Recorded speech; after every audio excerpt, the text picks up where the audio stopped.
Hello, everyone, and welcome to episode 6 of theVOX Fireside Chats with our special guest today, Risper Ng'etich. Risper, it's great to have you here. Thank you for joining us. Thank you for having me here. Perfect.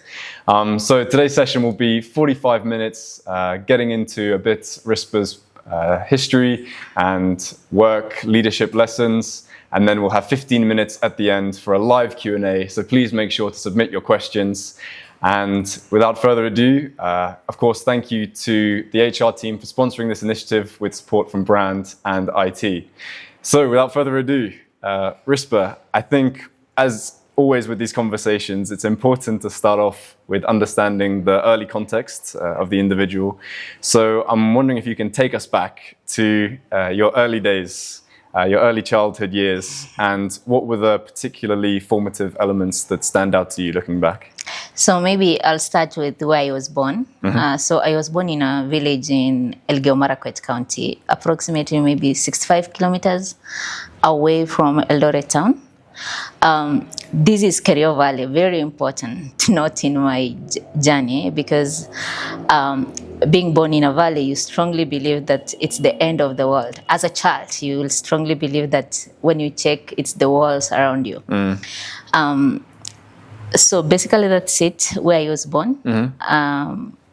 And I could say as well, maybe it has like 500 families only. Yeah. Could you unpack that idea a little bit more? What do you mean? It feels like the end of the world being in this valley. So I don't know how many people know what a valley is. It's like you are down there and there's a wall. It's like a wall of a building. And when you grow up in such a place, you always think as a child that it's the end of the world. Like that is your end. Like you can see the walls. Okay, Yeah. Got you. And then what was your situation like with the family as well? So your mother, father, siblings? Oh, I come from quite a big family, siblings, 10. I have 9 siblings, 5 girls, 5 boys. Okay, and where do you place in that 10? Number 9. You're number 9, okay, Yeah. so second youngest. Yeah. Okay. And maybe we'd say like growing in such a big family, then there's a lot of competition and a lot of expectation as well. Because if you are number 9, people have done it, people have mastered it, and you have more expectation to do better than them. Yeah. And what about school? What was school life like? So I started like many of Kenyans. If you come from a village, you go to your village school, which was like 5 kilometers away from home. And of course, we walk every day back and forth. That's my primary school life. Then I moved to high school. High school, I studied in Thika. Maybe it's important to say I was in a national school, Mary Hill High School. That's like for 4 years of my life. My life in high school was about competing. You know, being number 9 in my family, I know like you have to be the best. So you have to be good in both academically and maybe extracurricular activities. Interesting thing in my high school, I used to be in an athletics team. And given that I came from Elgeyo-Marakwet County, I had to be number 1. So I competed actively in athletics in high school. Yeah. Okay, but this is at contrast to your previous belief that you were living at the end of the world. So I'm wondering, how did you make that escape? And were there any particular influences on you that helped you get from this mindset of being in the valley to moving to a national school? Oh, so I would say that my neighbor was a school principal in primary school. And she used to tell me that this is not the end of the world, that you really have, if you really need to get out of this place, then you have to get good grades. So I would say my biggest motivation was that one teacher called Ellen. And that is why my daughter is called Ellen, because I named her after that principal, because I really strongly believe that she was the person who really changed my mindset about everything at such a young age. Could you describe her in a bit more detail and your relationship with her? Like, what are the sort of things she'd say? So if you're born in a village, then the normal village life is like you go to school, you come back, you go to herd cattle, go to firewood, go to the farm. Those are like village activities, right? But she used to tell me that if you're a woman, if you don't excel in studies, then this is what you are going to do in your future. So the fact that she said that, I really I don't like hard work. Like I don't like hard labor. So that was a big motivation for me to really excel in class. And the fact that she clearly told me that if you really have good grades, then like your path is very clear. So I'm still a strong believer that education is key to success, because I believe it's an equalizer for everyone. Yeah, it makes us all equal. Yeah. Absolutely. Yeah. And then moving on to the high school years, what sort of were your early subjects that you were interested in or started to excel in? I don't know if it was a natural that I liked biology, but initially in my younger years, I wanted to be a doctor. And I had known that I really needed to excel in biology, the subjects that makes you become a doctor. But I quickly realized that I was not meant to be a doctor, because I was not very, maybe say, I couldn't deal with blood. Oh, okay. I'm really scared of blood, and I realized that I was never meant to be a doctor in any way. Okay. Yeah. Pretty crucial for that doctor path. Yeah. Okay, and so then what other subjects did you sort of move on to then towards the end of high school years before university? I studied business because I found it was very practical subject. Of course, the Kenyan system is very conditioned that you have to do like 3 main subjects: Maths, English, Kiswahili. Then you have to do like group 2, group 3, group 4 subjects. So of course I didn't study history, but I chose to study CRE. But for me, it's about strategy. I studied the subjects that could give me an A instead of like studying a hard subject that would not give me that grade. Sure. Yeah. That's why I studied. So I have an interesting fact. I studied French in my first year of high school.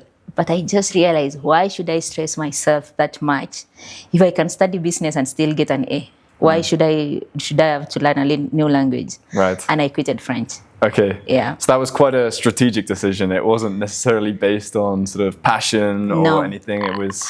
If I say I had passion in high school, no. It's just getting the good grades. Yeah.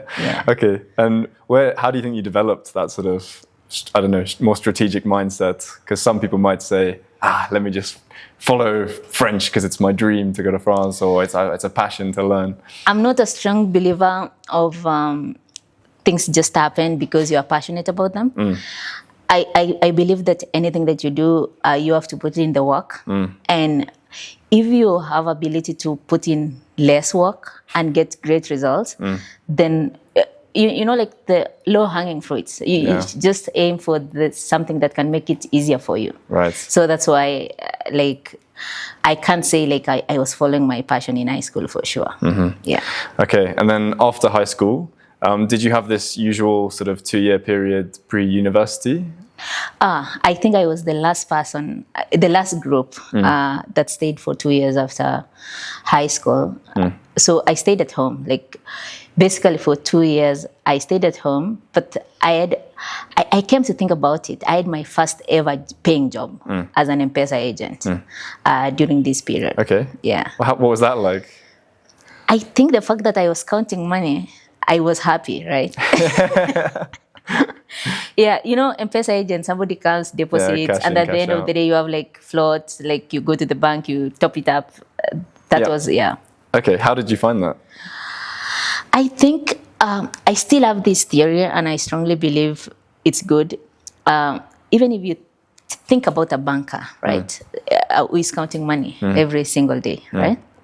If you just stay around money, you might be happier. That's what I believe to this day. And I try to research, and psychology also supports that. If you stay around counting money, you might think it is yours. Then you'll be happier, right? Okay, and you still believe that to be true?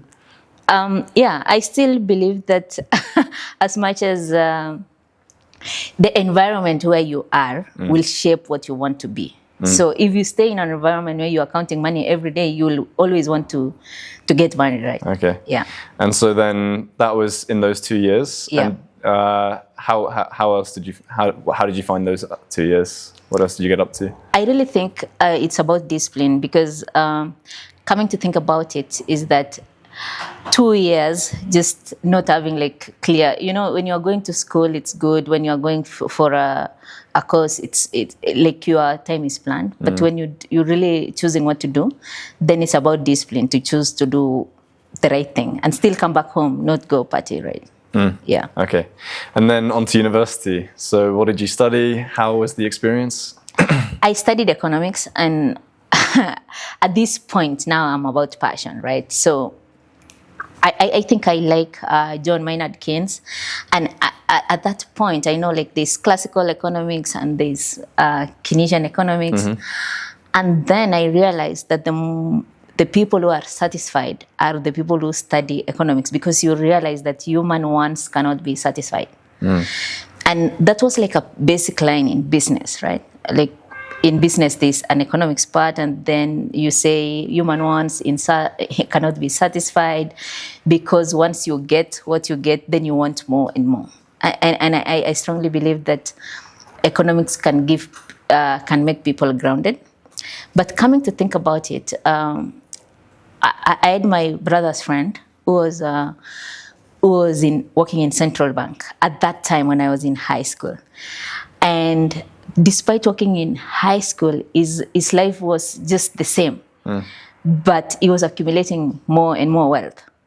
And I realized, it looks like if you study economics, then you really know how to plan your finances. Yeah. So that's why I studied economics. But again, I felt like I wasted my 2 years being an M-Pesa agent. That's when I studied accounting as a extra subject. Like CPA is like extra thing that you can do in high school, in university. Yeah. So that's what I did. So I did CPA, and I did 3 sittings. The fact that I am always focused on what I do. So I just did CPA 1 and 2 in one sitting, 2 and 3 in another sitting. Wow. And it's like 1, 2, 3, 4, and then 5, 6. In 3 sittings, I was done. Wow. Yeah. So you were working extremely hard at that time. Yeah. I think just the fact that I don't want to go back to the farm, then I have to study. I actually didn't have options in life. Yeah. Right. And then what happened after university? So after university, I moved to Nairobi. Okay. And I had how was that like? I don't think it was. I studied in Thika, so Okay. of course Nairobi was far. not. And I lived with my brother in Kijabe. Kijabe is like 100 kilometers from Nairobi, right? Okay. So I was familiar with Nairobi. Okay. But that move, like if you study in Moi University, it's a village. People don't like saying that, but Moi University is in a village, right? So it's very easy to be a student in Moi University. I wouldn't even compare. I have huge respect for people who study in Nairobi University, because I can't imagine myself like studying here as a student and then managing student loan to sustain you in this city. So I first moved to Nairobi.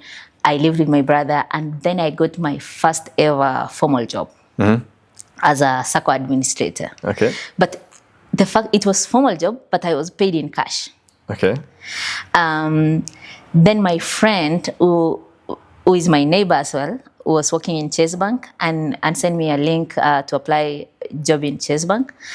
And that's like my second job. In like 4 months, I moved to Nairobi. I worked as SACCO admin. Then I started working in a bank. Okay. Yeah. Okay. Right. After only a few months. Yeah. Then how long were you at Chase Bank? I was in Chase Bank for 8 months. Okay. So, and again, a short stint. Yeah, but I quit. Oh, you quit? Yeah, and I quit like a typical Gen Z. Coming to think about it, if you ask me, you reflect your life and you know some things that you have done wrong, because everyone makes mistakes, and So I worked in bank assurance, and bank assurance should grow with the loan book. But there was some things happening in the bank that the loan book was not growing. The loan book was growing, but if you're in bank assurance, you cannot insure the same asset with different companies. That is unethical, okay? But we were made in my team, like small team, that it should grow with the loan book. So you have to insure double insurance. And ethically, it's not correct, right? Okay. Because you're just creating numbers. Yeah. So one time I was the one leading a meeting of my team. Then I was asked, like, that report is not right. And I was like, I'm the one creating the report. You are asking me if it's not right. I quit. Yeah. So, so I think I should have done better. Like, I should have resigned and then like formally resign. Okay. Or like raise my issues in a normal way. Okay, right. Yeah. And then what was your next step after that?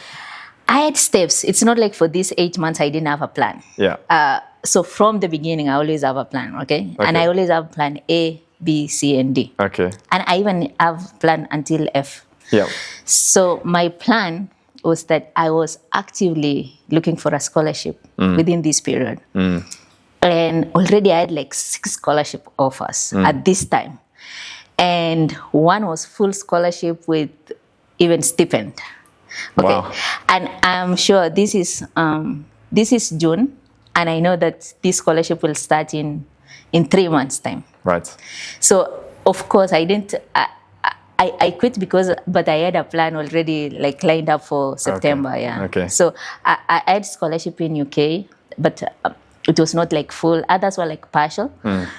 But there was this one interesting scholarship for government of Hungary that was like fully sponsored. You get accommodation, you get stipend, and to study international economics for sure. That was my pick. Okay. Yeah. And tell us about that. So how long were you in Budapest? I was in Budapest for 2 years. Okay. 2 years and some months, almost 3 years. Yeah.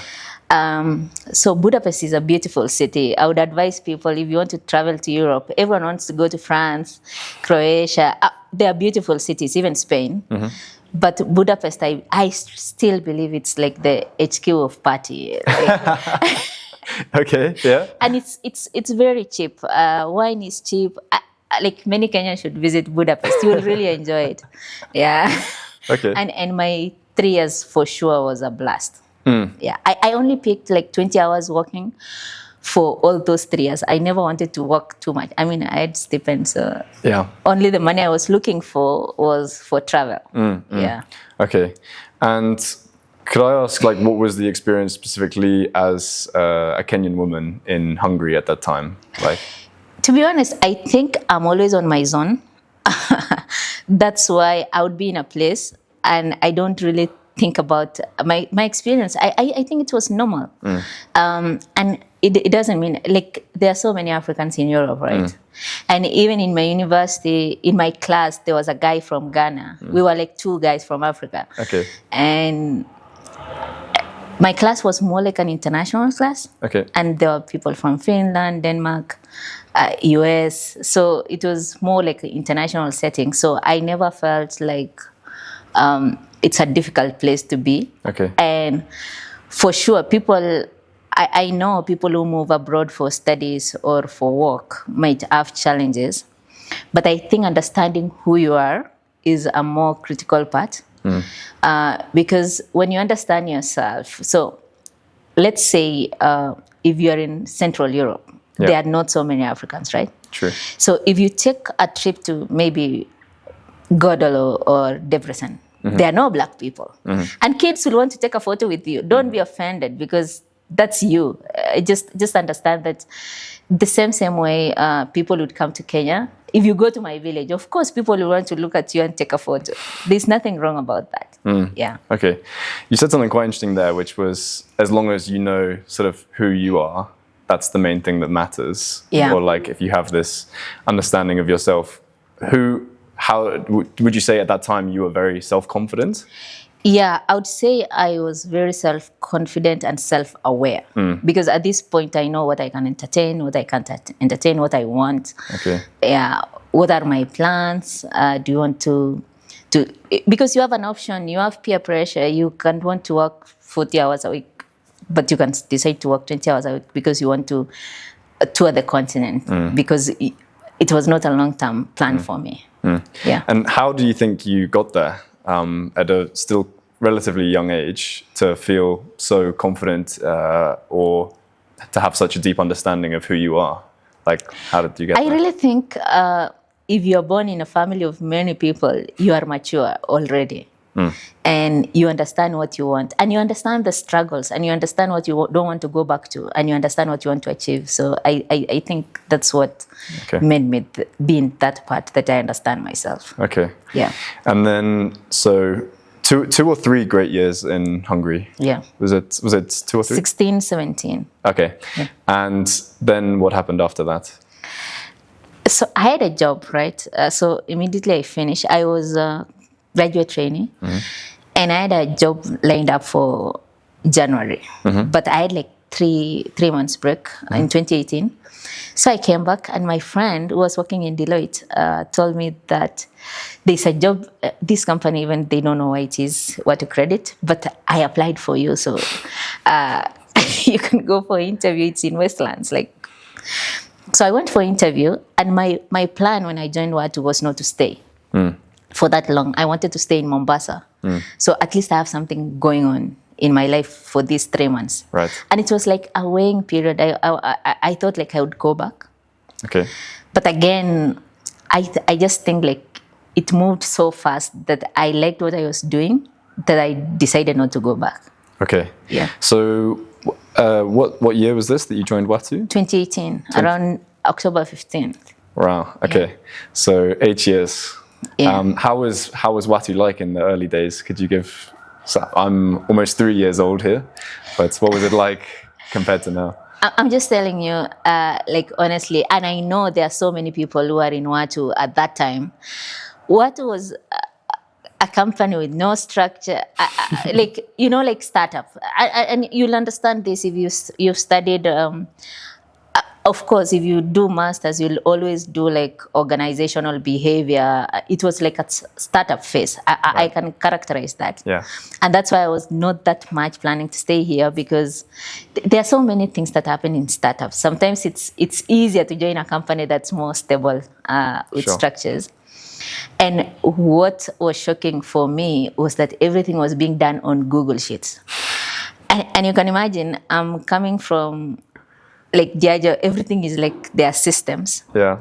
But again, if you like watching podcasts, there's a guy called Sinek who is always like doing a podcast, and they always say when you stay in a very difficult place where you are not sure of yourself, then you are in the right place.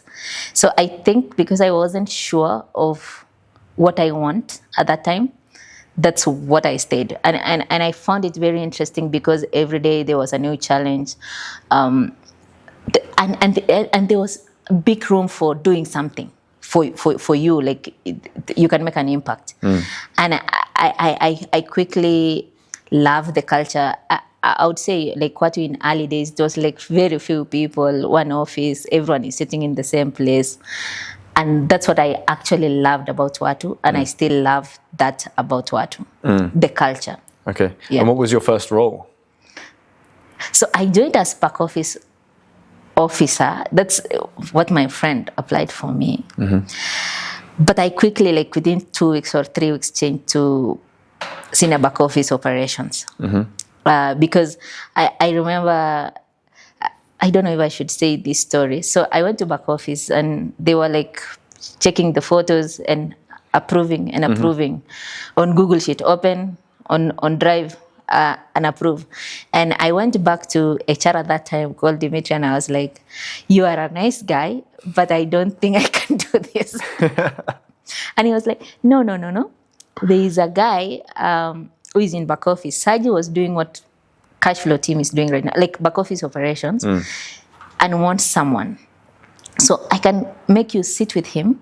You see what he does. If you like, then we come and talk next week. Okay. Yeah. So what happened? So I sat with Saji and he showed me cash flow, like how they were doing payments at that time. It was on a Thursday or a Friday afternoon, on a Friday. Then on that Saturday, I spent my time on my laptop to do all payments for cash flow. When I came on Monday and I showed him, it's done, can you check if it's correct? He said, it's correct and this is your job. That was it. Right. Yeah. How did you feel about that? I felt like, why so fast? Like I expected like training and being shown. And I want to say like, I really appreciate where Watu has come from right now, that somebody comes and they're being trained. I think in the early days at that time, if you came and expect to be trained on things and somebody to take you through, there was not that time. Straight in the deep end. Yeah. Right. So I think that's what really made me love here, coming to think about it now. Okay. Yeah.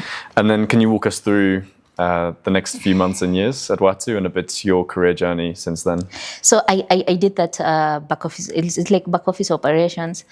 And maybe it's good to note that at that time, because there was no systems, no payment system, like all deposits go to a Google Sheet, then MyForce is created. Then at the end of the month, you have to balance, to ensure that everything that is on Google Sheets went to MyForce, and I really owe my growth here to one person, and I think it's comfortable if I say it.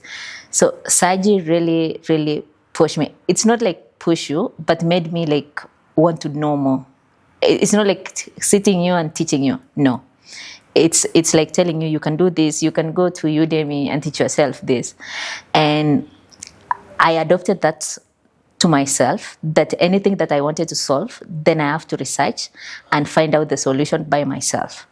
So I would say that has attributed to my growth, because if you give me a problem, then I would find a solution. I'll research about it. I'll find how can we do it.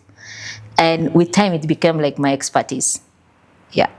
Where I am right now, like I always like fix problems, run small projects to fix something. And I think if you can talk about that growth and what have you done, for me, I think the first ever thing that I was given to run it alone was emergency project. So I was still in back office, and then there's so many negative publicity on socials about Watu credit and stolen bikes and everything. And at that time, emergency was I think it was in GPS, then it moved to customer service, then they were equally co-owning it. And the country manager at that time told me that, can you figure out how we can solve this problem?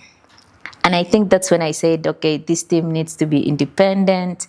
It needs to be run as a separate team for it to like manage independently, make people accountable for their action. If a client calls, it's reported, it's follow-up and everything.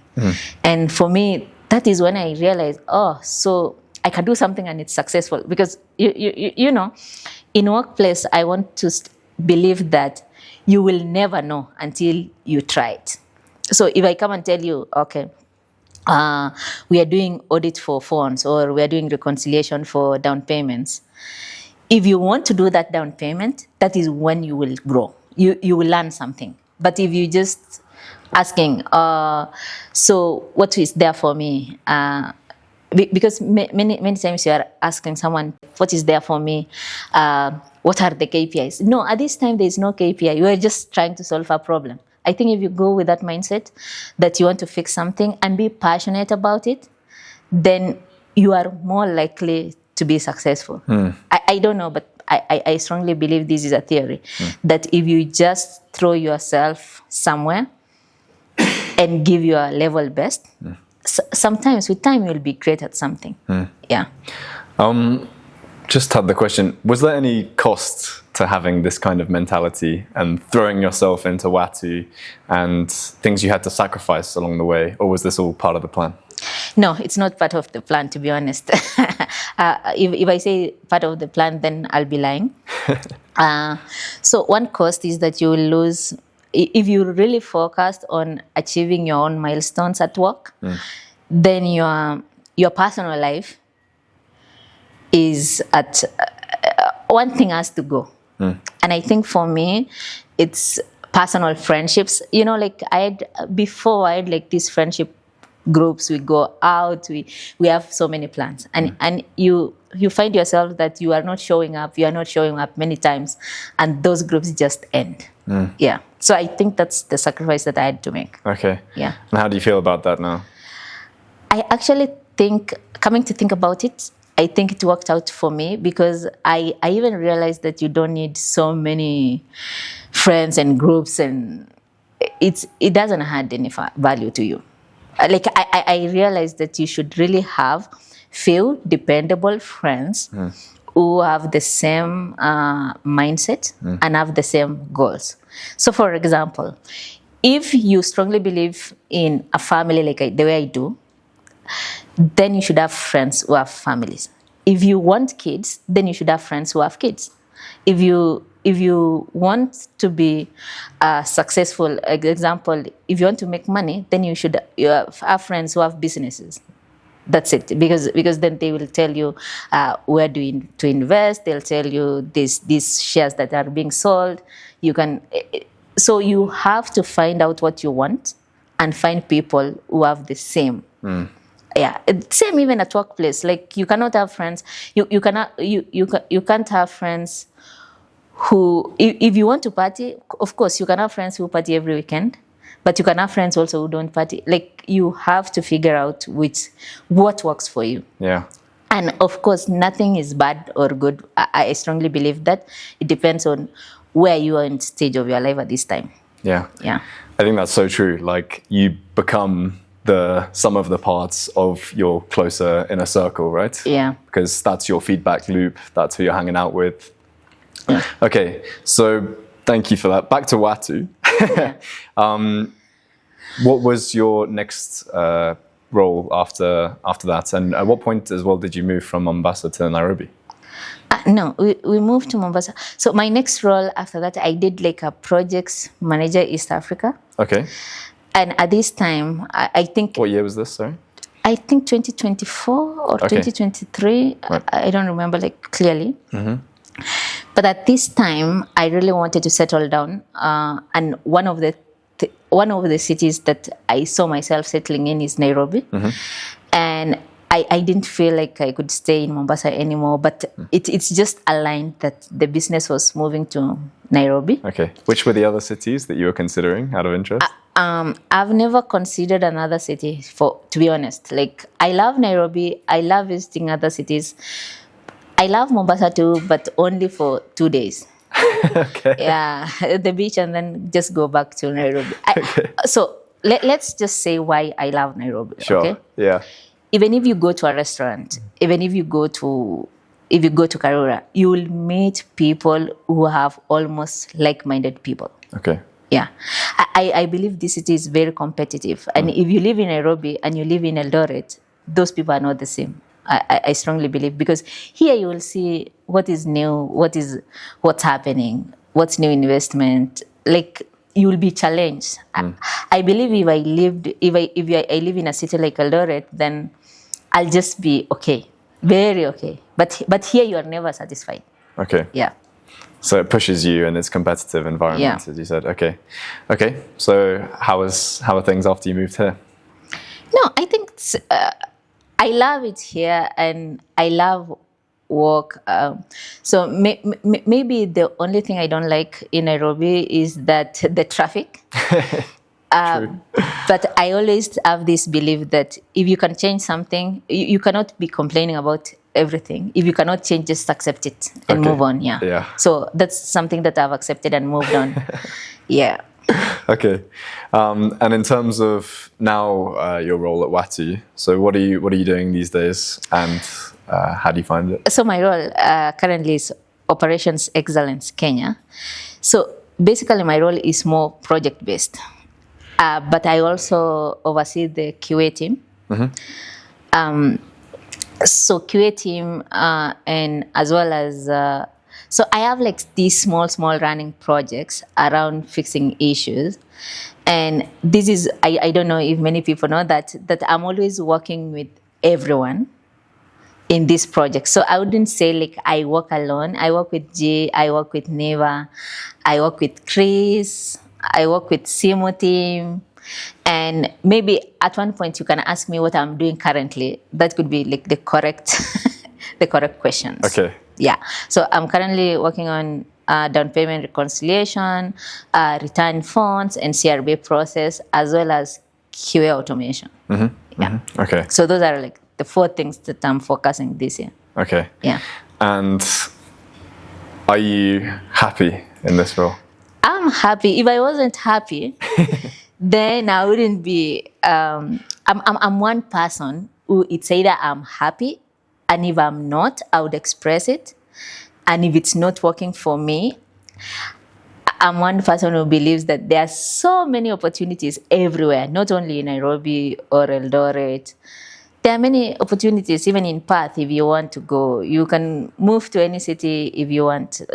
But the goal is just understand, are you happy? Do you want to change? If you want to change, please do. If you have to do something about your education right now, just do it. Because nobody is coming to save you. I strongly believe that. And unless you do it yourself, no one is coming to save you. Yeah. Another thing is that I believe you're a member of the Women's Empowerment Hub. I'm not a member. But you spoke at the event. Oh, I spoke at the event in March. True. And maybe something that you should know. I'm not good at what I'm doing right now. And I'm not good at speaking in front of people. And that was my first time that I was speaking to a live audience. I don't know if people told me that I did great, but it was my first time and I had stage fright. I was scared. And I don't know how it turned out. But if it's an opportunity to inspire people, I think it's a bonus. If I can do something and it inspires many people, then I'm happy about that.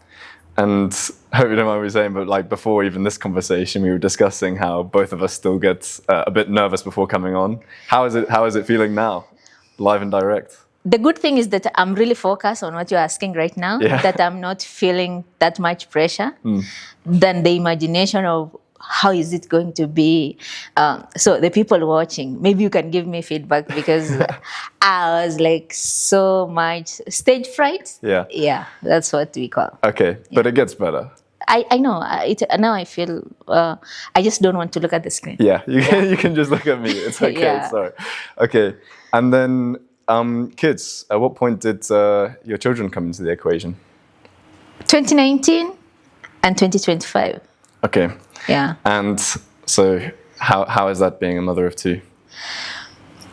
I think because it's something that I want and it's part of my plan. Okay. I'm not really struggling. But I think when you have like good support system at home, then you will be able to excel at work and not see that as a burden, you know. Because I know, and maybe I'll speak to mothers who are in Watu credit, that it's not an easy job. And okay, people say it will get easier with time. I hope you believe that, that it will get easier with time. But it's a choice. I respect people who don't want to have children. If you really don't want to have kids, if you just want to stay alone, I respect that, because I believe these are choices that have consequences.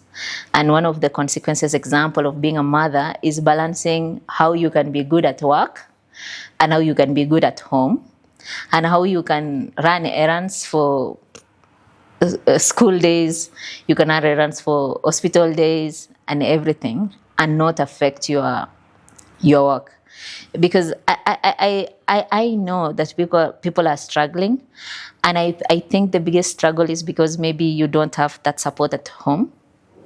But if you do, I pray and I strongly hope that all of you will get that support that I have, because I have a good support system. Okay. Yeah. And so how would you say you're able to manage these different, because as well as, work life, kids' lives, also personal life comes into it as well. Like how are you currently spinning those plates? I think at one point in your life, you have to have a very structured way of living. For example, you know that I'm working from 8 to 5, then you switch off the home thing, then we go home, then you... So the good thing these days, for example, if it's school communicates with you online. Like the school where my daughter is has an app, and you can see on the diary what is expected today, what is the homework, and you'll see around 3 p.m. Okay, so if you have a good support system at home, for example, a good help and maybe relatives, then you will send, and it will ensure that everyone is done their homework. And then your weekend, you have to structure in a way that, you know, this weekend is for salon for the baby, salon for you, church. Like, you have to structure everything. I believe that keeping a diary is a very good way of doing things. So I have a diary in my phone that I record what I should achieve today. And I keep like checking it. And I have like, I put everything, including work, so that I'm able to check that if I am coming in the morning and I'm coming to certain issue for CRB for yesterday, I tick it, upload, like I tick everything so that you are able to see, to ensure that you finish. One thing I can promise you is that you cannot finish everything by 9 p.m. or sometimes you'll finish at 1 a.m. and it's fine because you have chosen that life. Okay. Yeah. And are there any other particular sort of habits or tips that have helped you maintain the structure, basically? I think another thing is maintaining a small group of friends so that you don't have so many commitments. I am just imagining someone who is in a women group or chama and has to do all these chama meetings. Then you go to church, you are in a church group, then you have to go home. I can't, and I've accepted that. Okay. Yeah, that I can't be in these things. Okay. Yeah. So you've chosen to be very deliberate about which responsibilities and which area you invest your time. Yeah. Okay. And then, other than that, when it comes to life at Watu, what are the other elements that you appreciate and other elements that you think could be improved about how things are currently at Watu? So one thing I appreciate is the feedback, and I know it might not be happening in everywhere, but on our level, feedback is very direct. That's what I appreciate. True. And I don't know if this goes down. And the fact that if you give feedback, somebody will work on it. That's what I really appreciate. That's a culture I love, that you can go to anyone and give your idea and they're willing to listen. You are proposing your solution and somebody will listen. That's what I like. What we can improve? I think basically for a company that was incorporated in 2015, seriously, we are doing well. I would say that. Yeah. Perhaps one last question. Which Watu team do you think is an unsung hero? IT dev. IT dev? Yeah. Why is that? So this could be selfish, okay? Because I came to Watu when there was no system. It's only my fault as an existing system. But this team has been able to create, so example, payment system, onboarding system, PQ, SIMO onboarding. And right now, I think if you look back, and if you, one person I really appreciate who is very direct is someone like Ivo. He never talks about this, but this is something that they have put in a lot of effort to come to where we are right now. Even like uploading those comments on my post, before you couldn't, you have to go to a Google Sheet, then you have to check. So I think it's IT dev for me. Unless you give me two, then... Go on. You can always give a shout out to a team. I also appreciate data analytics. Data analytics. Because I strongly believe decisions should be made based on facts, not what people believe. And data analytics have been able to put this in perspective right now. That I cannot come and say, oh, we onboarded 100 bikes yesterday. No, it's 20. Yeah. So I think those are two teams that I really think unsung hero. Perfect. Yeah. Okay, on to the Q&A section. So first up, we've got a question from Emali Magotsi, our head of brand. How do you deal with being a female leader in a male-dominated environment, especially the early days when Boda was dominant? And how has that shaped you today in the workplace? I would say it's an honor, but I don't see it that way. What I see is always ensuring that your contribution matters and people listen to, and if they don't, they give you feedback. So for me, that is what I can say. Being in KLT, it's like just make sure your contribution matters. Could you explain that a little bit more? So, for example, if you are there and you see like there's an issue that needs to be discussed, then you have to raise it. It's a team of leaders, and you can get their perspective, give your perspective, and then you can find a solution to move forward. And this solves so many issues. Yeah. Okay, got you. Okay, next question is from Godless and Shio. What's a belief you held strongly 5 years ago that you've completely changed your mind about? Religion. Religion. Okay, yep. Let's unpack that. So I would say, you know, when you go to these churches that they speak prosperity gospel, and you at one point you think like this is it, but I came to believe that nothing comes just like that. So you have to, even if you have belief in God, like religious, you still have to put in the work. Yeah. Okay. Yeah. Fantastic. Thank you. Next question is from Eric Sui. What's a piece of conventional leadership advice that you think is actually overrated? Stay curious. Stay curious? Yeah. Okay. Why do you think that's overrated? It's overrated or underrated? Oh, overrated. I thought it's like underrated. Okay, well, let's start with that. So I think staying curious is underrated because if you're curious, you'll always find out why. Okay. So, for example, if you come and tell me, oh, I'm not happy, then I ask you, tell me about it. Or tell me more about that. You will tell me and you will find out what, because if I come and say, I'm not happy, if you're curious, you will ask, why? Tell me more about that. Yeah. I think to quote Simon Sinek, your guy you quoted earlier, when you know the why, the how is easy. The how is easy. Don't always start with I think that's right. Okay. Next up, from Dominic Tonui. Looking back at your journey, what is the one moment that tested your strength most, and how did you overcome it? I think 2019. So I just had my daughter. Yeah, Ellen. Yeah, Ellen. And I was on maternity leave in Nairobi. Okay. And I have to go back to Mombasa. Yeah. For work, for sure. Like I was leading the cash flow team, and it was not like very structured. That I was still on maternity leave, and I was doing all the the initial upload, then paste somewhere, and somebody works on it. And I discussed with my partner.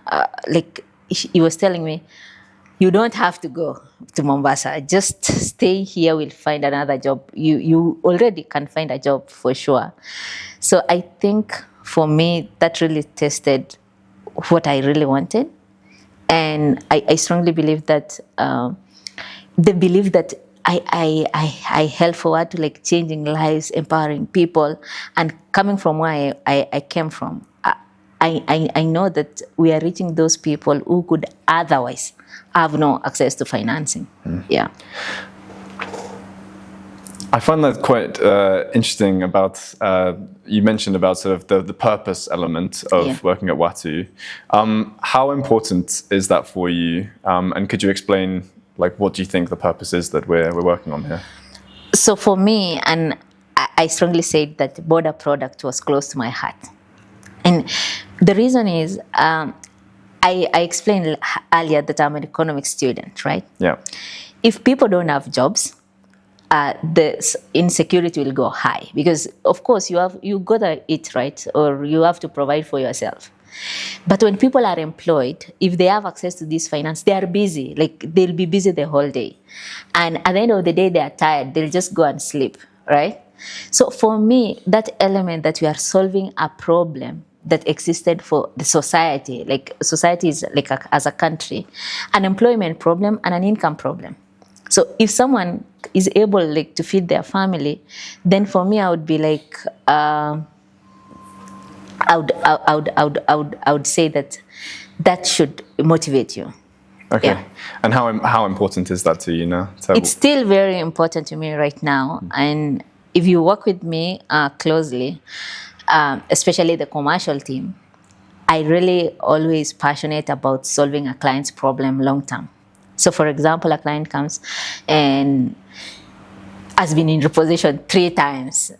For me, I would advocate for not for a more restructure for that loan, but like that client should just pay lump sum. Let's hold your bike, go sell something, and redeem your bike forever. Like, so it's like that part of solving clients' problem, real time and real issues and real people, is what is more inspiring. Yeah. I've definitely noticed that about your work style, is how much attention to detail you put into every single client. And if one client has an issue, then you'll... So maybe if you could have asked me before that, what's something that scares you? It's like I'm always very curious. I'll have one problem, and then I will go to investigation mode. 3 hours later, I'm an investigator. And I'll find like so many issues by just solving one problem. Yeah. Okay. Next question is from Esther Njenga. What is one thing you wish more employees understood about leadership?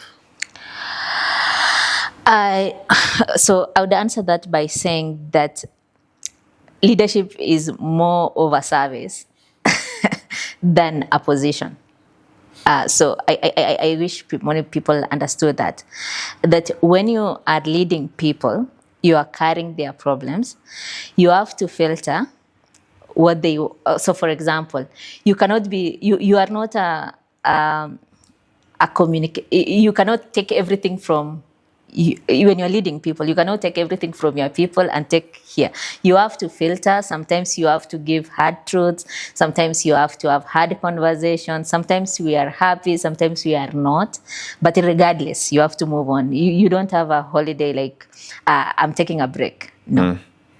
Okay, that's super interesting.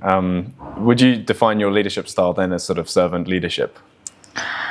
I would say I'm more... I wouldn't lean to servant, but I believe that my style, I don't have one style, because I adopt a style depending on the situation. Okay. Yeah. Okay. Very interesting. Thank you. Next one is from Donald Mte from Mombasa. Looking into the future and how things are unfolding for you, what's the one thing you'd tell the younger you? I wish I mastered how to lead people earlier. How to? Leading people. Lead people earlier. Yeah. So my years here, I've been an independent individual contributor for a very long time. Okay.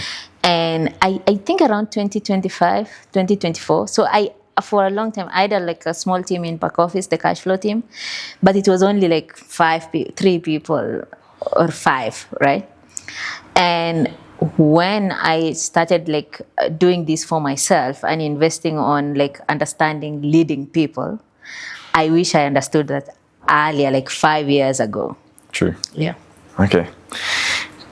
Awesome. Next one's from Josfat Tanui. If you could change one thing about the workplace instantly, what would it be?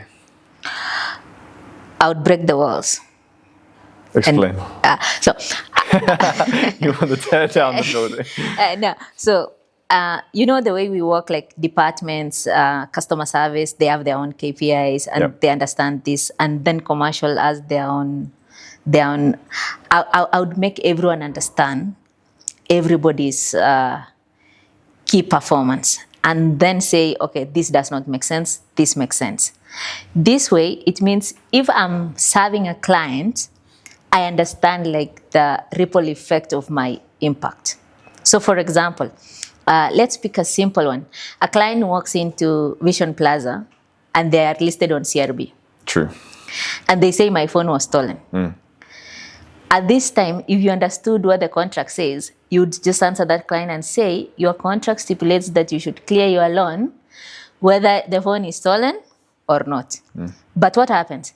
You'll tell the client, let me escalate, then I'll get back to you. So I would like break those that everyone understands the business model, understand what is the contract.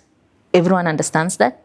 This way it will be like, we'll minimize a lot of friction, misunderstanding with our clients. Because I think Watu serves clients, they have good customer experience, but the information gap. Okay. So our clients expect something that is not even possible based on their basic contract. Right. Okay.